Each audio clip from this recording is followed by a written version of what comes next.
BirdNote presents. From BirdNote, this is Bring Birds Back.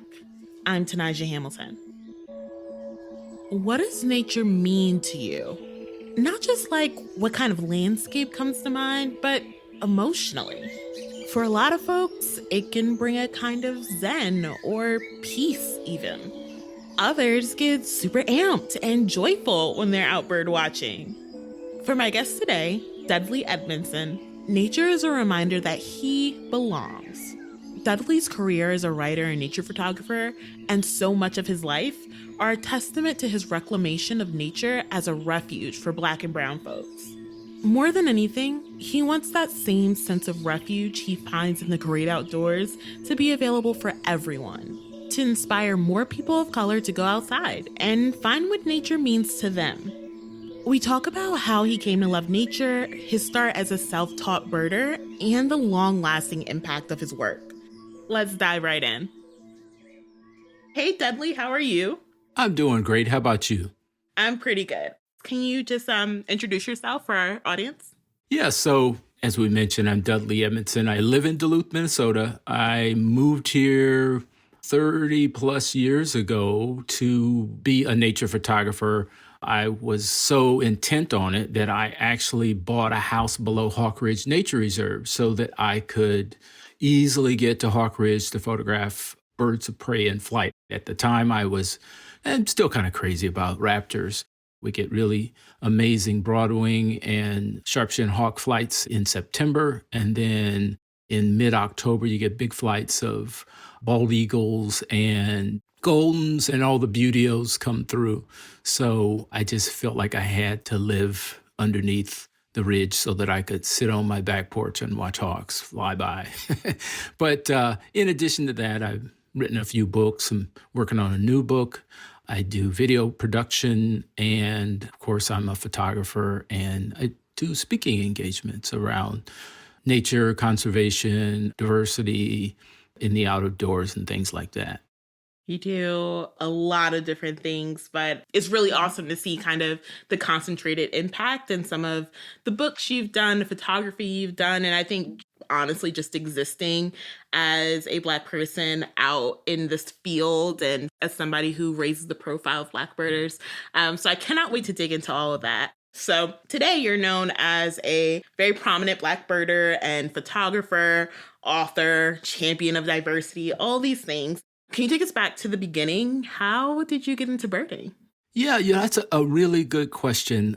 My high school art teacher was a really seasoned birder. He was also a very good artist, and being in his art class was drawing birds and things, and he just decided, is anybody interested in forming this bird club? And his parents were seasoned birders. There's a Rio Grande Valley Birding Festival down there, and his parents lived in the valley. Our senior year in high school, myself and 3 other students, we wanted to go to the Rio Grande Valley. So we sold lollipops and Frisbees at high school to other high school students to raise enough money to have some gas money. And we did go down. We went down looking for whooping cranes and a bunch of other stuff, but he really got me into birds. The thing that really got me about him is how he could ID birds with just a little glimpse from like what seemed like miles away. You go, oh, crested caracara. I'm going like, you lying, man. That ain't no. Yeah, so how, ain't no way. Yeah, ain't no way. How did you do that? That really intrigued me, and I became super fascinated a lot with his ability to ID birds with little to seemingly no information. And now, 30 years later, I do that. And, it was a skill that takes time to get. And then sometimes you don't even know the data. I was talking to a birding friend of mine who was in town, and he and I have been birding for about that same length of time, 25, 30 years together. I was saying sometimes you don't realize how much bird data is in your head and in your memory banks until something fires it. And so we were walking through the woods.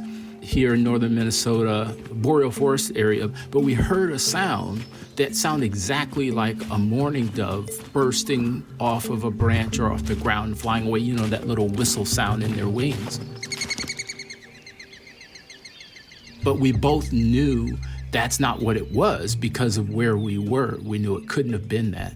I mean, it's pretty cold up here, and I can't imagine that a mourning dove would be in a spruce bog forest sitting around. But what it was is that our brains knew that sound, even though we knew it wasn't the bird. And our brains were able to say, that sounds like a mourning dove. I've been birding about 40 plus years.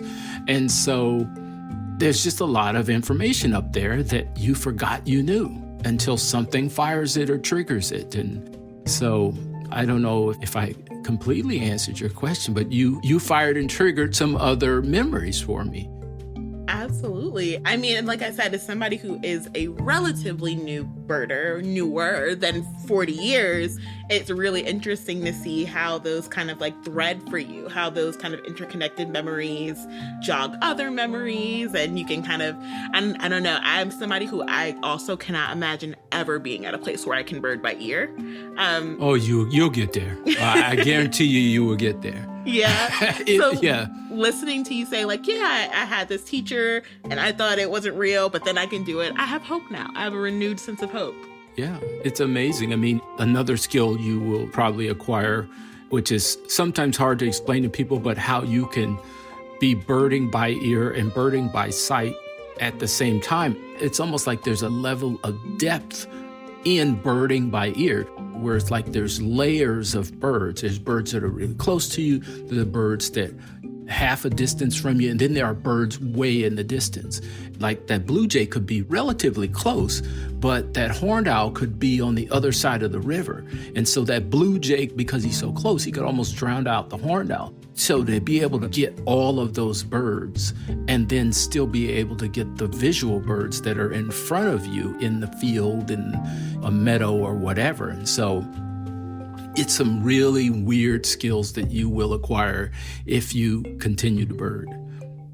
It's kind of like you're siphoning sounds, like you're kind of compartmentalizing them by distance, what you hear here, what you hear kind of across the way. And that's very, very cool.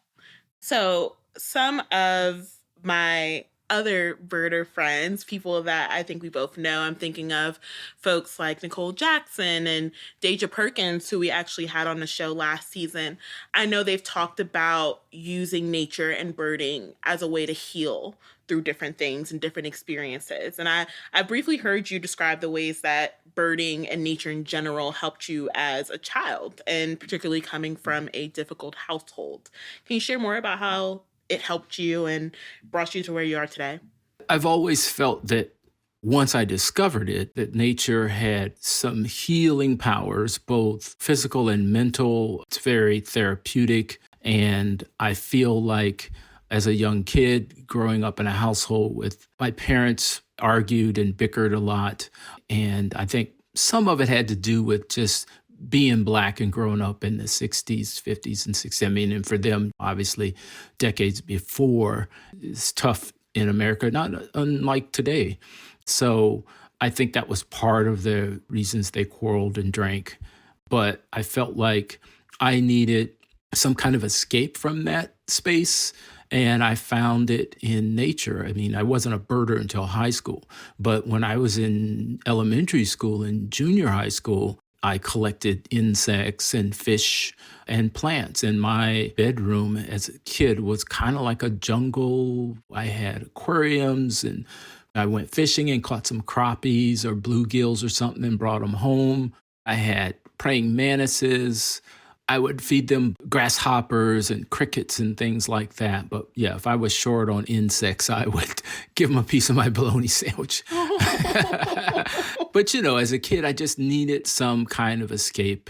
And when I was at home and couldn't get out, then I would go to my bedroom and I'd turn on some jazz and I would play with my different animals and insects and things like that, and just kind of drowned out those things that were happening that were unpleasant to me. And so, yeah, that was kind of how it happened. And I decided that I wanted nature to be a part of my life for the rest of my life. But also, much later on, I discovered I wanted to try to introduce other people to nature, and particularly people of color and Black folks in general, because I know that we have higher levels of stress than most people in America as people of color, but African Americans in particular. And so I felt like there was some therapeutic components to connecting to nature that could help us with those daily stresses.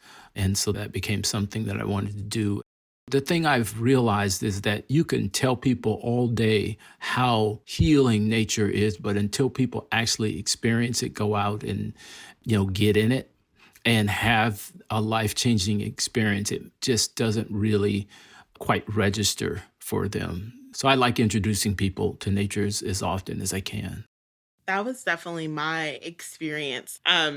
But I still, I grew up in New York City for a lot of my formative youth. And so trees and vastness kind of sends off some alarm bells for me. But when I hear you speak about your relationship with nature and how it sounds like it was kind of restorative for you in a lot of ways, it gave something back to you where you had some lack, where you needed some extra support.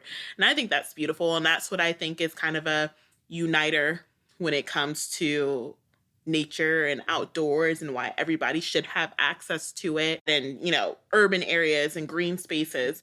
Yeah, I sometimes try to convince people, it doesn't work all the time, but what I try to convince people in terms of safety concerns in the outdoors because of, the history of systemic racism in this country and violence against African Americans and things. But what I try to get people to understand is that the fewer people that are sharing the square miles around you there are, the more safe you are. And that's just something that most people don't think about. And they think that if they're in the woods all by themselves, they get terrified and they're scared and they think they're unsafe. And it's like, no, really, that's the safest place you could be because there's no one there but you. And that's why sometimes I've been quoted as saying that wilderness is really the true freedom because you're away from people and you're, in some cases, you're kind of away from the human constructs of laws and even the way people perceive you. If you're in the woods, those brook trout don't care what color your skin is. Those white-tailed deer don't care. But the guy on the other side of the street might have a problem with you, or that cop, driving by might decide to give you crap if you're in a city. So being in the outer doors can be one of the safest places you could ever be. And it's just because people aren't there. Very interesting perspective that I don't think we've heard a lot on the show. And I definitely understand how you got there. So you are from originally Columbus, Ohio. Is that correct? Yep. And I know you mentioned it a little bit when you were talking about growing up. And something I think about is, this line, and I'm sure you've heard it before. You can't be what you can't see, right? Where it talks about representation. And luckily, I think there's a whole new generation coming up who have representation of people like yourself to look up to, who have kind of laid a foundation. But you didn't necessarily have that, but here you are, a self-taught birder by eye and ear. So how did you cultivate these skills? Well, most of it is just time in the field. Studying reference material. I spent a great deal of my career as a professional nature photographer, photographing encyclopedias and field guides to birds around the world, actually. But I mean, really, it's the more time you spend at it, the better you're going to get. And then at a point, probably way before that, I came to the realization that connecting to the natural world was so important to me. I wasn't going to let anything or anyone get in my way. And the other part was I said, well, you know what? I pay taxes. Public land belongs to me. Public land, whether it's a national park or wildlife management area or a refuge, all of those places belong to me, as they do to everyone else. There is no sign that says Black and brown people are not allowed. So you go and you do. accessing those spaces were so important to my mental and physical health. I refused to let anything or anyone get in my way. I mean, in some ways, it's almost insulting to me that anyone would even think to try to prevent me from going to these spaces. And so that's kind of been my mindset. I'm going to go to these spaces because I know they belong to me. And there's nothing that you're going to say that would change my mind about that. So I do what I do. And I did not have any outdoor role models who looked like me, but it was really just once I fell in love with the natural world, that was it. So that's kind of what continues even to push me. And I encourage people to challenge people who challenge them, because if we don't challenge, we end up living in a much smaller world. And I refuse to let anyone make my world smaller. After the break, we'll hear how Dudley ended up at Plan C for his career, what it really means to make the outdoors accessible to everyone, and the intention required to find nature wherever you go. BRB.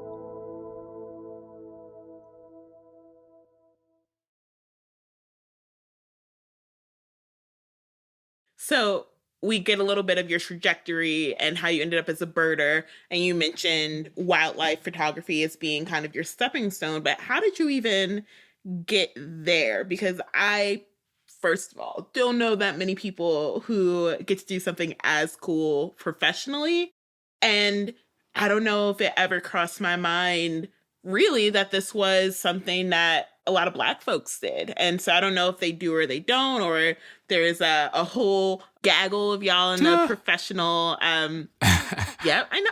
I'm on fire today with my bird puns. I don't know what's going on. But I would love to hear how you got there, how you became a wildlife photographer. I mean, I had a couple of plans. Plan A was wildlife biologist. Plan B was game warden. And probably wildlife photography was Plan C. What's a game warden? Game warden is kind of like a sheriff, state trooper. They end up catching poachers and, illegal hunters, checking people's licenses and trapping permits, et cetera, et cetera. But, I just wanted to be close to the natural world. And then with the wildlife biology, I realized there was the potential I would end up sitting at a desk too much, which was not something I wanted to do. But also, I just was never like a math whiz. I'm more of a citizen scientist than I am the other. And the other part of it was I needed to be creative. Creativity is a major part of who I am. And I don't know how creative a biologist or a game warden, could be unless, let's say, they were doing field study drawings or something like that. And so that turned it to Plan C for me. Nature photography became the art component, and I was still able to connect with the natural world through the experiences of gathering photographs. So that's kind of how it started. And then I moved to Minnesota in the late 80s, early 90s, and was lucky enough to, after about 3 or 4 years, run into an author who was writing field guides. At that time, he started with birds. And I don't know how he found me, but he asked me to photograph his books, and we became friends, and he eventually learned photography from me. Then I just decided I wanted to go a different direction and start writing my own books, and so we kind of went our separate ways for a while. Now he's working for me as my drone pilot and sound recordist when I do video production work for clients. He certainly started my career, and now I'm kind of trying to pay him back by hiring him. So that was a lot of fun. It seems like it. And it really sets you up to do some really incredible things in the photography and the book world as you began writing your own books, I think in the 2000s. Yep. And you authored the book Black and Brown Faces in America's Wild Places. which is a very fun title. Yeah. Just, I love a little rhyming situation. And that was 2006. I would love to hear you talk about your desire to see more Black and brown folks in nature and discover nature. And I know we've hit on this a little bit, but what drove you to create that book?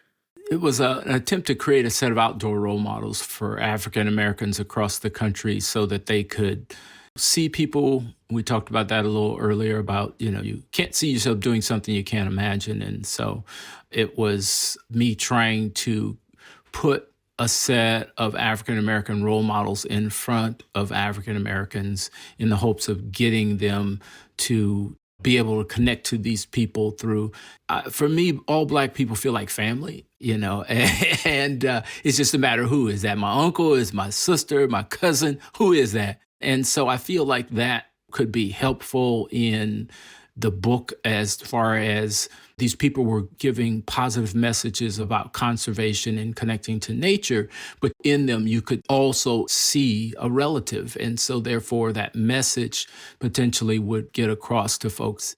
I flipped through a couple pages. I remember seeing a woman who was like scaling a mountain. I don't know my geological terms. But it looked very intense. But I was like, go girl. I was like, I love that for you. I'm so proud of you. Like, it gives you a kind of a swelling of pride. That book feels like a labor of love. It was both that and a bit of soul searching because I felt like I didn't really know anybody who looked like me that enjoyed nature as much as I did.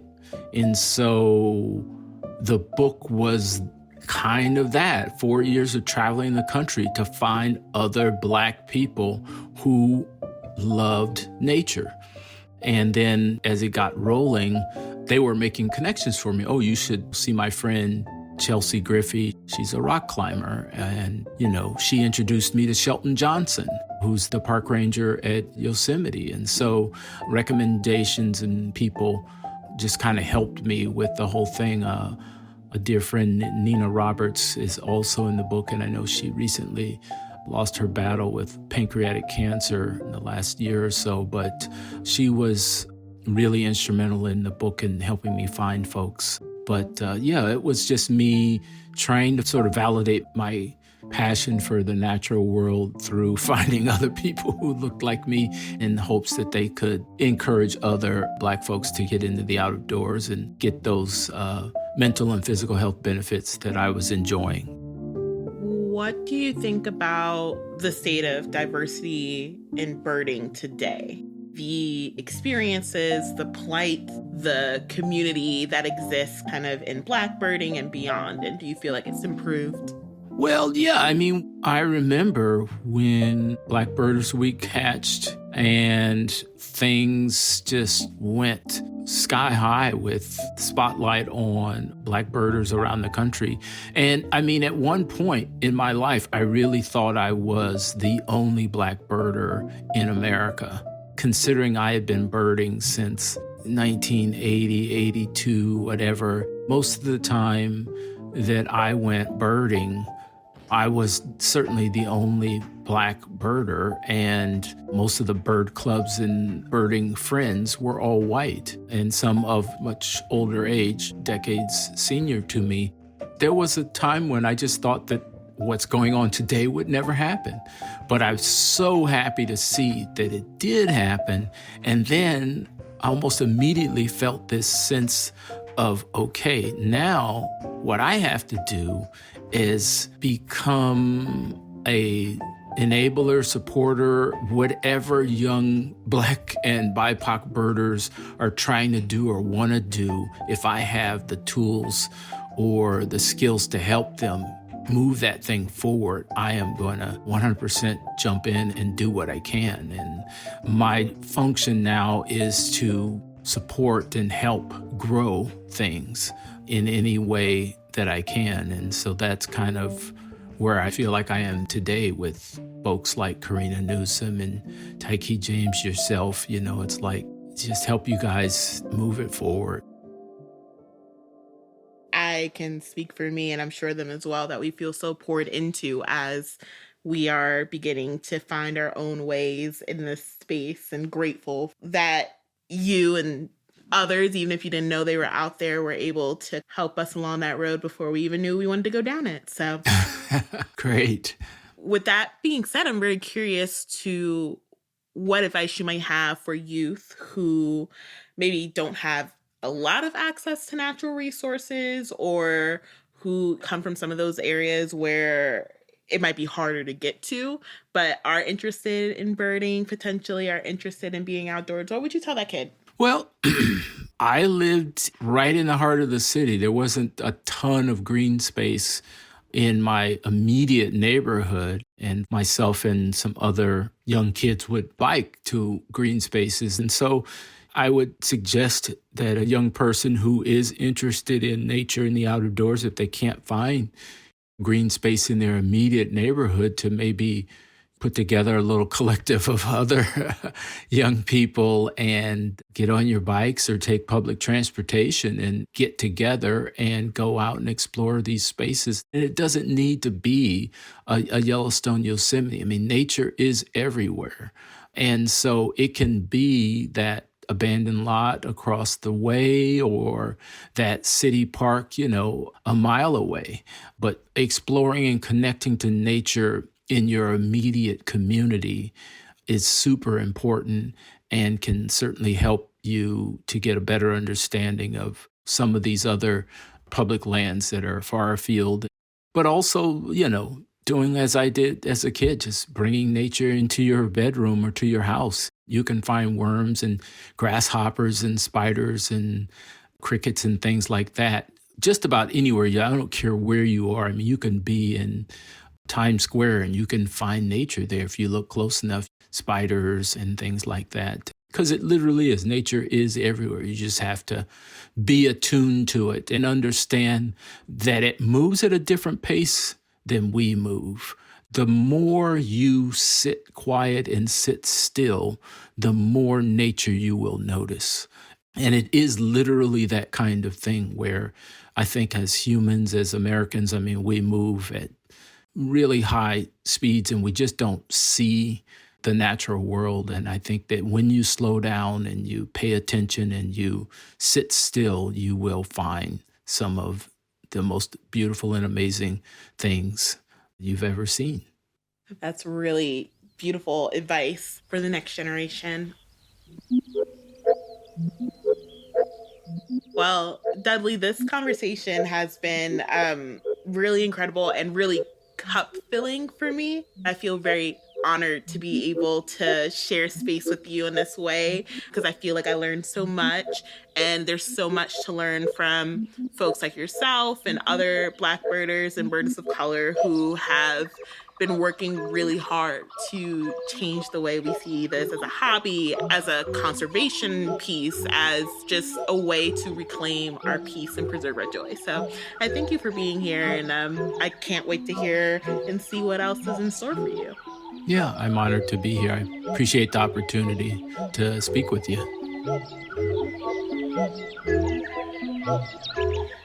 That's our show today. But if you stick around, Dudley answers some rapid-fire questions in a game of bird association. To learn more about Dudley and to see his photography, visit our website, birdnote.org. And be sure to follow us on Instagram at BringBirdsBack for show updates, exclusive behind-the-scenes content, and more. Bring Birds Back is produced by Mark Bramhill, Sam Johnson, and me, Tanijah Hamilton. Our fact checker is Connor Guerin. Our managing editor is Jazzy Johnson, and our content director is Jonice Franklin. Music is by Cosmo Sheldrake and Blue Dot Sessions.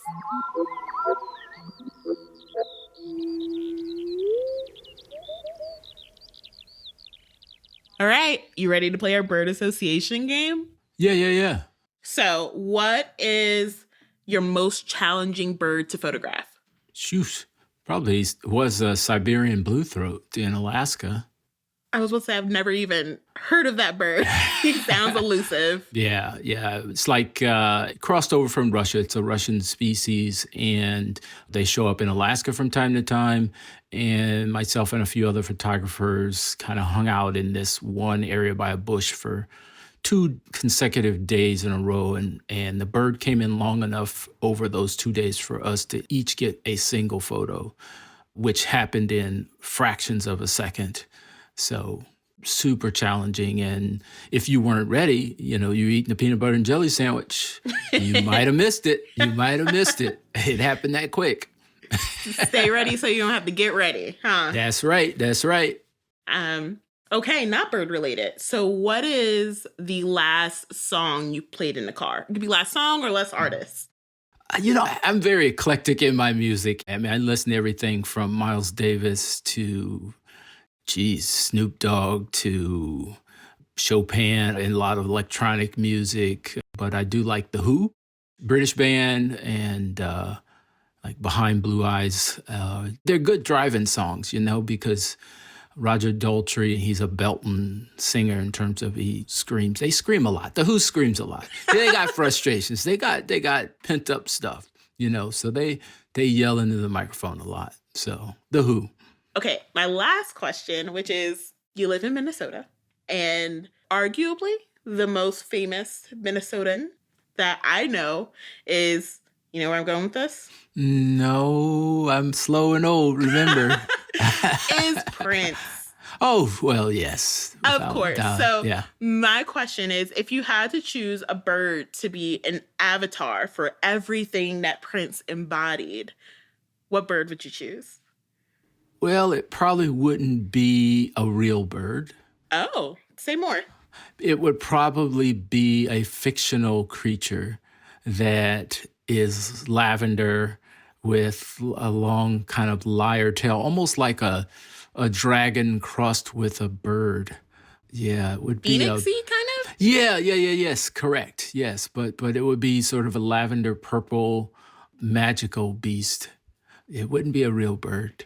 I love that you took it there because A, there's always room for creativity and imagination, and B, that makes a lot of sense when you know who Prince was, right? Well, that's the thing. I mean, he goes beyond the real, at least to me, his skills and his talent was just otherworldly. And I don't feel like there's anything that truly exists that could represent that. So it would have to be fictional. Yeah. I love that.